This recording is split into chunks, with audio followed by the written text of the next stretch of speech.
Hello everyone. We are done and dusted with the Australian GP.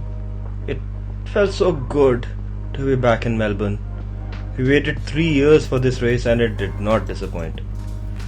The track changes were there, 4 DRS zones which were, later reverted back to 3 DRS zones. Bummer. Anyway, it wasn't as exciting as Saudi or Bahrain, but it had its moments. So in order to talk you all about that, as always, I am Sid and this is the Menonverse.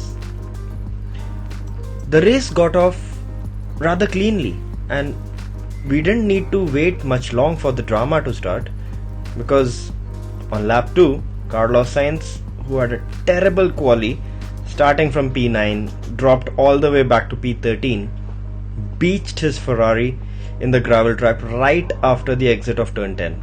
Race over for the young Spaniard. I mean, that's disappointing. But there was a brief safety car period. We got back to racing until lap 24 when Seb Vettel binned his Aston Martin on the exit of turn 4.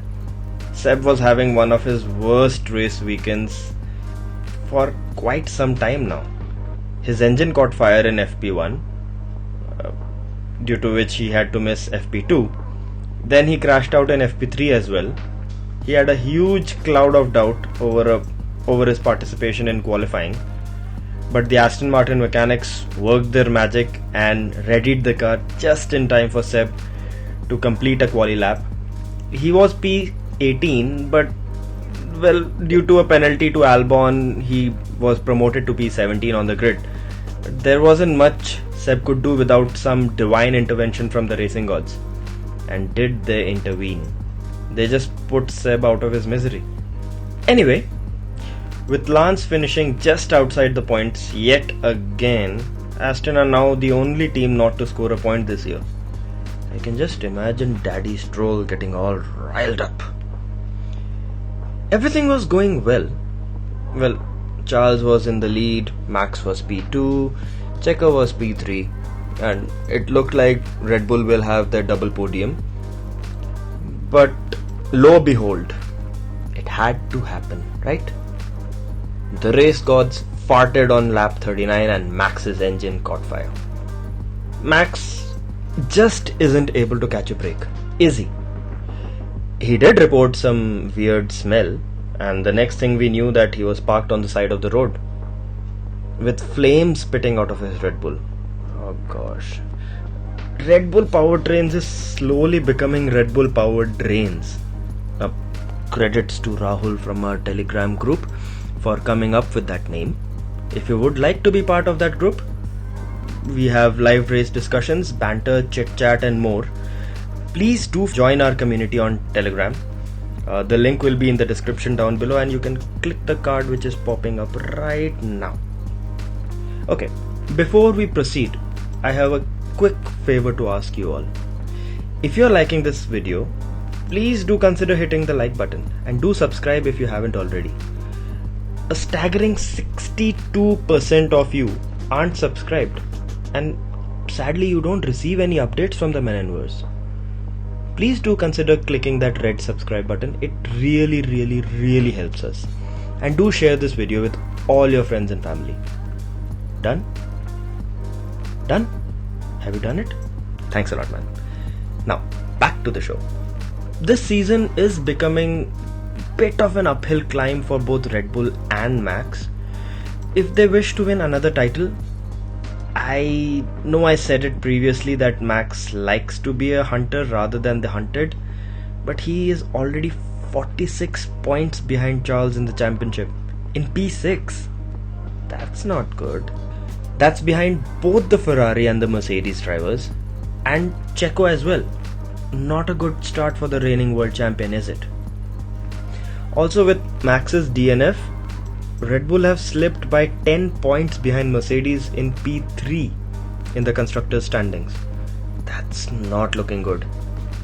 Adrian needs to work his magic sooner than later. I know we still have around 20 races to go, but if Red Bull wants to be in contention for the title, they really need to wear their thinking caps and get to work with minor mechanical issues which are causing them race wins, podiums and points at the least.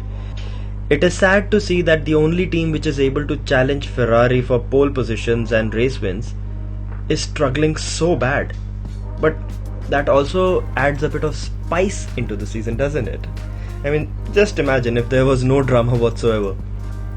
That would make everything a bit boring. What all of us F1 fans do want is a dramatic ending. Well, not 2021 Abu Dhabi dramatic ending.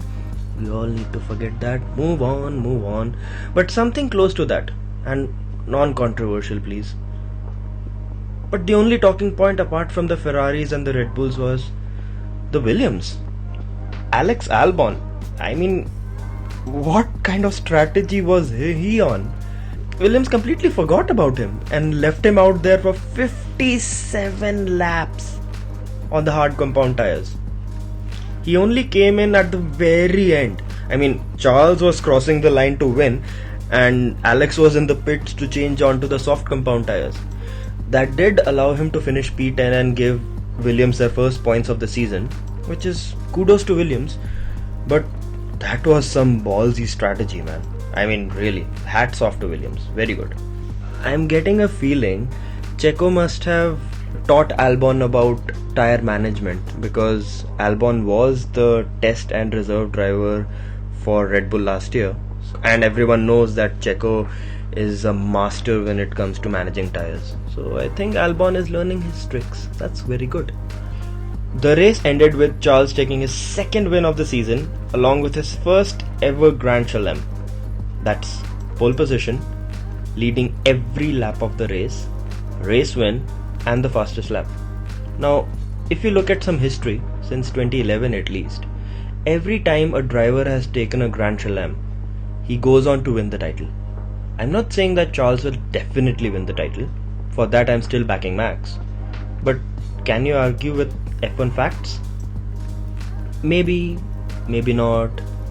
We'll only find out by the time we reach Abu Dhabi. Also, fun fact. The last time Ferrari took pole at Albert Park was in 2007. And we all know who won the title back then. So, everything is pointing in Ferrari's favor. Will this be finally the year Ferrari break their World Championship drought? Still too early to call it, but if things continue the way they are, I wouldn't be surprised. I definitely wouldn't be surprised.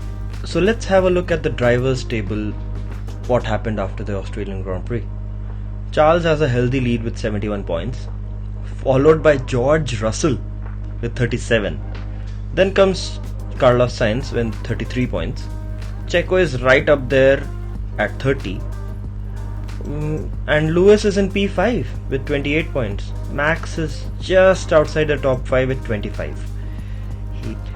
Anyway, the constructor standings are as follows. Ferrari are still leading the table with 104 points and a healthy lead of 39 points, followed by Mercedes and Red Bull with 65 and 55 points respectively.